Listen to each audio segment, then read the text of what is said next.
Winona families. I'm Kim Timkowicz and I am the principal here at Winona.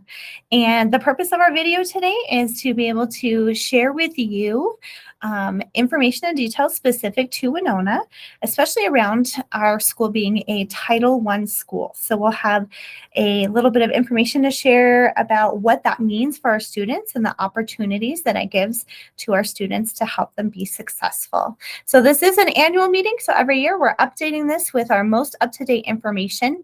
And we really hope that after you view this video, you have the opportunity to visit our feedback form to be able to share any feedback, whether that's constructive or positive feedback, as well as ask any questions that you have that may provide us opportunities to give you more information and share with you more details specific to Winona. So ultimately, our staff come every single day to provide a safe and predictable learning environment that supports every single kid every day. And we understand that our students have a different variety of needs. So whether that's different levels of academic need or whether there's different levels of social emotional or social skills needs that we can help support them with. So it's important for us to know every single student and know all of their families and have you know that you can reach out to any of us on our staff in order to support your student with anything that I just identified, academic or social needs, as well as attendance. We know that we all work together to have that final goal of our students graduating from high school before they move on to whatever their future brings to them. And so this is a picture of some of our previous Winona students right before their graduation last year. And we can't wait to have all of your kids come back and join us for a picture like this when they are getting ready to graduate. So working together between families and schools, working together, we know there's a lot of research that supports that kids have a higher chance and rate of graduating from high school when schools and families are working together. So our family involvement policy means that families have the right to be involved in their child's education. And as I mentioned, there's a lot of research that shows student growth and achievement improves when families are engaged in the learning lives of students. And that means that you are not only coming and participating in some of the fun family events that we plan for you, but also just keeping in regular contact with your child's teacher. Teachers and staff share responsibilities with families for every child's success, and those shared responsibilities are written with families into the Family Engagement Policy and Compact, which was created with staff and families during the 2020 and 2021 school year.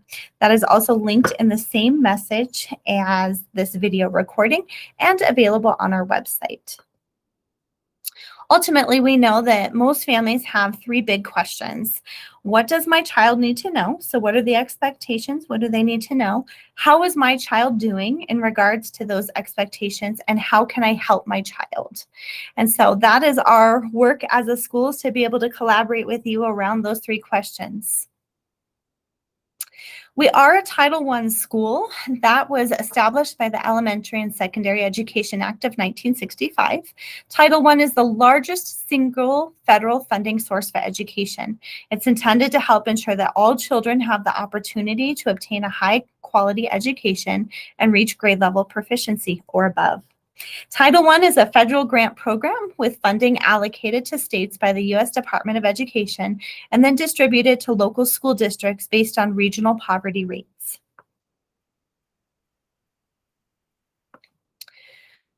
Title I under ESSA. So that means that we have been familiar in the past with No Child Left Behind. That was the 2001 version of the Elementary and Secondary Education Act of 1965. So now it is replaced by ESSA, or Every Student Succeeds Act, and that's the 2017 version that has rolled out this past year. So Thompson School District schools that qualify for Title I-A funds help all students reach high academic standards. We have other schools in our district: Lincoln Elementary School, Lorraine Edmondson Elementary School, Monroe, Sarah Milner, and Truscott Elementary Schools, as well as Winona, are all title schools. We've also added BF Kitchen as another title school in our district as well. Right now, and for the past 3 years, our trend has been that about 65% of our population qualify us for extra funding because those families meet a criteria for a free and reduced lunch rate. That rate does adjust over the years. It looks at inflation and it also looks at trends within the nation for that. We operate a school-wide Title I-A program for the benefit of all of our students, not just students who qualify for free and reduced meals. The goal of our plan is to improve the overall academic program at our school and our achievement scores. Our curriculum and standards are the exact same as all other Thompson School District schools. Title I-A funds are utilized at Winona to enhance the overall academic program. And so that includes increasing our counselor to 100%, having a family school engagement liaison to support our families. We also have family school engagement activities, so lots of our fun events throughout the school year, trunk or treat, rocket to reading, reading nights, math nights, some of our performances, all of those help get funded through our Title I funds. We also have additional teacher professional development and staff professional development. We have added an intervention teacher. And we have minimized the adult to student ratio. So we actually do have smaller class sizes at Winona in comparison to other Thompson School District schools.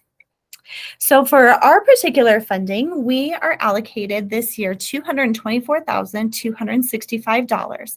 These are the rough amounts that are spent in each of the following categories.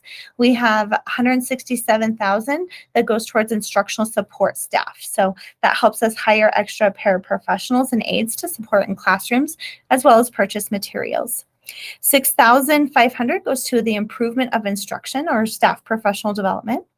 We have about $8,000 that goes towards family school community partnerships, and it helps us pay our staff to come to some of those events as well as pay for the materials for those events. Approximately $26,000 goes towards student family engagement specialists, so having a person here part-time that helps us with that work, and around $8,000 towards instructional programs, resources, and learning extensions. Being a Title I school also gives us access to district-managed Title I activities, such as a truancy prevention service, McKinney-Vento homeless services, and family advocacy and literacy training support and activities at the district level. We use our end-of-year data to help us prioritize where some of those instructional materials, resources, and staff go towards. So here's our overall performance from our end-of-year iReady. ELA stands for English Language Arts. And so we have an average of 45% of students at or above grade level, 41% who are considered one grade level behind, and approximately 15% who are considered two or more grade levels behind when you look at the average of first grade through fifth grade. In math, our average for at and above grade level is 39%. One grade level behind is 44%, and two or more grade levels behind is at 15%. So we use this end of year data and compare it to our beginning of year benchmark data. This iReady assessment is given 3 times a year and helps us to monitor and ensure that students are making at least 1 or more years worth of growth in both math and literacy.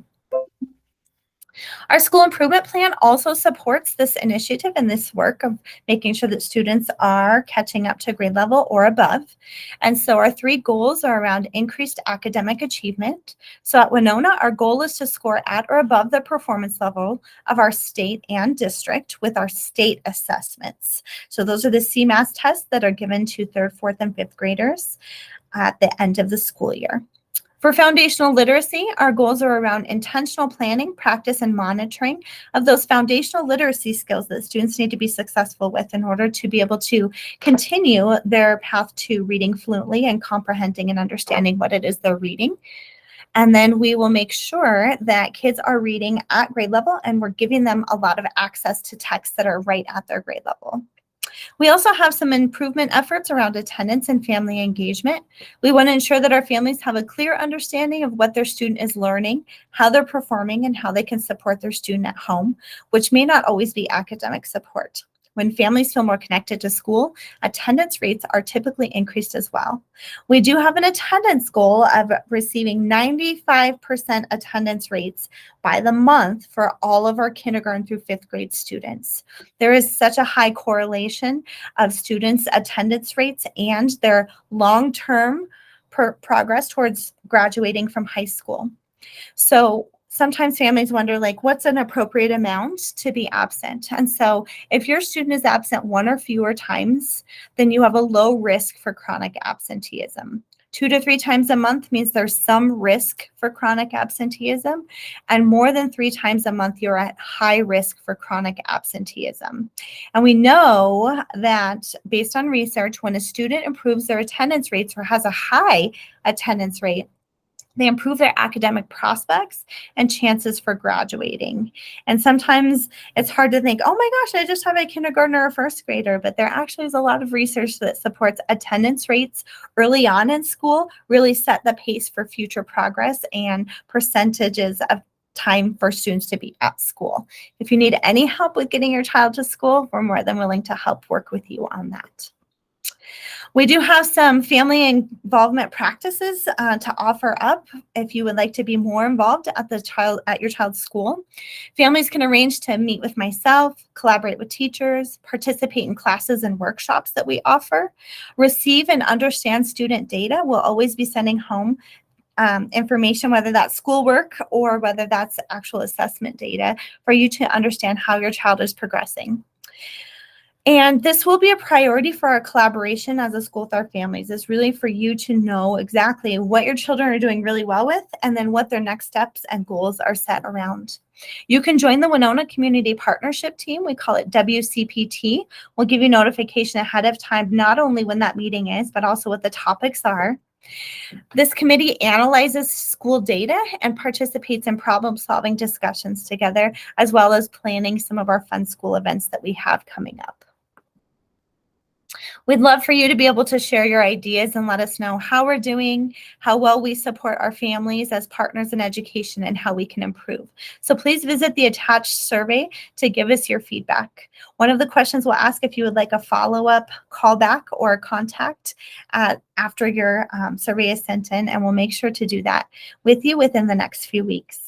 We hope that you have a wonderful school year with your children, and really look forward to working with you and alongside you to help your child be as successful as possible.